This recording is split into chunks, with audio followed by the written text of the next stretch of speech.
Hey everybody, PW का मेरा batch ये एकदम नहीं चल रहा है। हमने कितनी बार कंप्लेन कर दिया है, तब भी जो है बैच नहीं चल रहा है। और ये जो मेरा बैच है वो हमने पिछले साल इसको परचेज़ किया था दिसंबर में। स्टार्टिंग में तो बैच चला था, अप्रैल में चला था, हमने चलाया था और उसके बाद हमने छोड़ दिया था। उसके बाद हमने इस बैच से पढ़ा ही नहीं है, क्योंकि हमने पिछले वीडियो में बनाया था, हमने 11-12 कुछ पढ़ा ही नहीं है, भले ही बैच परचेज़ किया, कंफ्यूजन नहीं पड़ा। तो ये अप्रैल में ये बैच चला था और उसके बाद दिसंबर में ये बैच जो था, दिसंबर में वो प्रॉपर्ली नहीं चल रहा था, रुक रुक के चल रहा था बैच। दिसंबर में बहुत ज़्यादा लोडिंग ले रहा था बैच। उसके बाद हमने छोड़ दिया। जनवरी में एक बार चेक किया था तो पूरा नहीं चल रहा था। उसके बाद हमने एग्ज़ाम की भीड़-भाड़ में इस बैच को हमने छोड़ दिया, हमने नहीं पढ़ा। और इस बैच से हमने नहीं पढ़ा। दूसरे अपने एग्ज़ाम से ओरिएंटेड चीज़ें यूट्यूब से देखी। लेकिन एग्ज़ाम खत्म होने के बाद, यानी फरवरी में एग्ज़ाम खत्म हो गया, उसके बाद देख रहे हैं तो कुछ चल ही नहीं रहा है, स्क्रीन ब्लैक हो जा रहा था, कुछ एकदम चल ही नहीं रहा है। और देखो इसका प्रूफ दिखाते हैं, देखो ऐसे हो रहा है।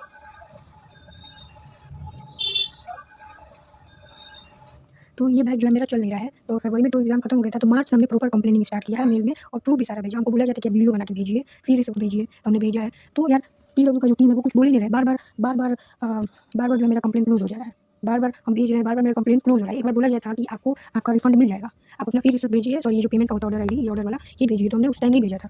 तो बाद में जब भेजा तो बोला जा रहा है कि पीडब्ल्यू में रिफंड का है ही नहीं। ठीक है, रिफंड का नहीं है तो मेरा ये जो प्रॉब्लम हो रहा है इसको भी तो सॉल्व करना चाहिए।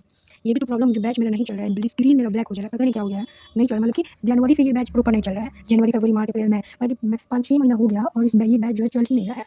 और टीम जो है इसको हाईलाइट कर ही नहीं रही है, मतलब कि बहुत बहुत ड्रामा कर रही है टीम। जैसे कि कभी फ़ोन कर रहे हैं तो बोल रही है कि हमने आपका प्रॉब्लम को हाईलाइट कर दिया है, और जब 2-4 दिन बाद कॉल कर रहे हैं तो वो पूछ रहे हैं कि मेरा प्रॉब्लम हाईलाइट हुआ, आप चेक कीजिए। तो बोला जा रहा है आपका कोई भी प्रॉब्लम हाईलाइट नहीं हुआ है। तो फिर से बोले कि आप कर दीजिए, ये प्रॉब्लम है, तो वो कर दे रहे हैं। वो लोग कर दे रहा है, दूसरा मेंबर फिर से कॉल कर रहे हैं तो फिर से दूसरा कोई फ़ोन पिकअप कर रहा है।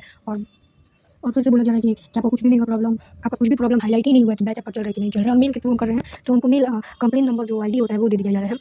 और भाई कुछ हो ही नहीं रहा है। मतलब कि मेरा अमाउंट जो है वो रिफंड होना चाहिए ना। आप ही सोचो, मेरा मतलब कि ये 7,199 का है, 7,199 का बैच है और ये उतने दिन से चल ही नहीं रहा बैच, और कोई कुछ एक्शन ही नहीं ले रहा। हम सारा मेल, सारा वीडियो रिकॉर्डिंग, सारा प्रूफ दे चुके हैं, कितनी बार कॉल कर चुके हैं, तब भी कुछ रिस्पॉन्ड ही नहीं हो रहा है। बोला जा रहा है कि पीडब्ल्यू में रिफंड का पॉलिसी है ही नहीं। पॉलिसी नहीं है तो टेक्निकल इशू भी तो मेरा सॉल्व होना चाहिए। और एक बार कॉल कर रहे हैं तो दूसरे मेंबर बोल रहे हैं कि हाँ आपका एक्सेप्शनल केस के अंदर आता है, इसलिए हम लोग रिफंड कर देंगे। हमने रिफंड के लिए क्वेरी अपने एंड से रेज़ कर दिया और बाद में कॉल कर रहे हैं तो कोई बोल रहा है नहीं होगा, कोई बोल रहा है हो रहा है, कोई बोल रहा है फिर से आप भेजिए अपना। और पीडब्ल्यू की जो सपोर्ट मेंबर्स हैं उनके बीच में इंफॉर्मेशन को लेकर कोऑर्डिनेशन नहीं है।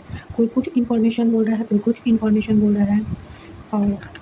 और जैसे कि और उन लोगों को एग्जैक्टली पता है ही नहीं कि हमको क्या बताना है, कि चूँकि मेरा प्रॉब्लम तो सेम है तो तो उस प्रॉब्लम के रिगार्डिंग कोई कुछ स्टेप बोल रहा है फॉलो करने के लिए, कोई कुछ स्टेप फॉलो कर रहा है।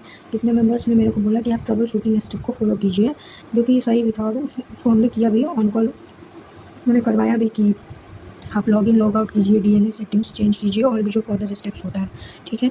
और चूँकि मेरा प्रॉब्लम नहीं सॉल्व हो रहा था तो उन्होंने बोला कि हम अपने एंड से आपके मैटर को एस्केलेट करते हैं अमाउंट रिफ़ंड के लिए और हम आपको फर्दर इन्फॉर्मेशन देंगे, लेकिन कॉल करके। लेकिन कुछ दिन बाद कॉल नहीं आया तो हमने कॉल किया, पूछा कि हमारा जो अमाउंट रिफ़ंड के लिए बोला गया था तो मेंबर बोल रहे हैं कि आपको आपका किससे बात हुआ है, आप उनका नेम बताइए। पीडब्ल्यू में तो रिफ़ंड पॉलिसी का कोई रूल है ही नहीं।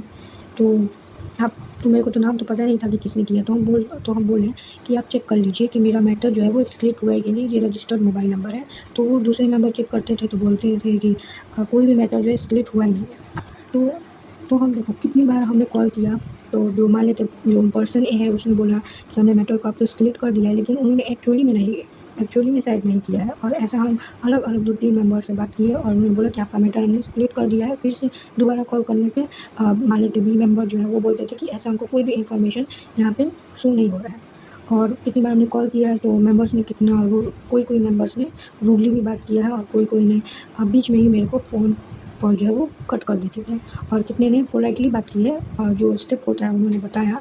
लेकिन फाइनल स्टेज पे मेरा प्रॉब्लम पता नहीं क्या हो रहा था कि वो लोग नहीं लेके जा रहे थे। वो तो ऐसा एश्योरेंस मेरे को दे रहे थे कि आपका हो जाएगा, क्योंकि ये एक्सेप्शनल केस के अंदर आता है, इसलिए रिफ़ंड जो है वो पॉसिबल है।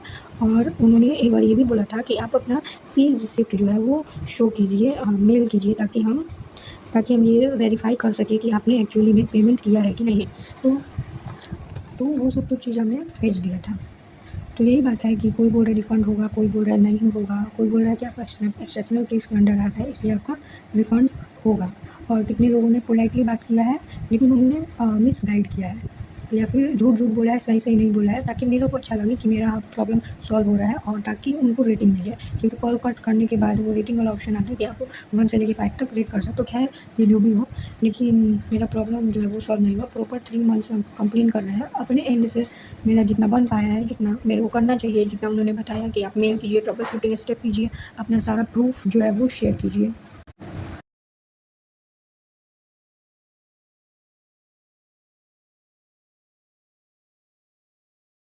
और एक और बात, लास्ट में स्टूडेंट ही फंसता है, क्योंकि एक बार तो उसने पेमेंट कर दिया, हो गया, वो कितनी मतलब कि, और वो बोलते रह जाएगा। मैक्सिमम केसेस में तो यही होता है, स्टूडेंट बोलते रह जाएगा लेकिन उसका प्रॉब्लम जो होगा सॉल्व नहीं होगा। लेकिन अगर किसी स्टूडेंट के पास ऐसा प्रॉब्लम आ रहा है तो उसका प्रॉपर सॉल्यूशन देना चाहिए। अगर टेक्निकल इशू सॉल्व नहीं हो रहा है या फिर जो भी इशू है नहीं सॉल्व हो रहा है तो रिफ़ंड करना चाहिए, या फिर कोई ना कोई कंसेशन प्रोवाइड करना चाहिए स्टूडेंट को। मतलब कि लास्ट में जो भी है, स्टूडेंट का भी टाइम वेस्ट होगा, उतना कंप्लेन करेगा और प्रॉब्लम सॉल्व होगा नहीं, और आप बार बार करते रहोगे कंप्लेन।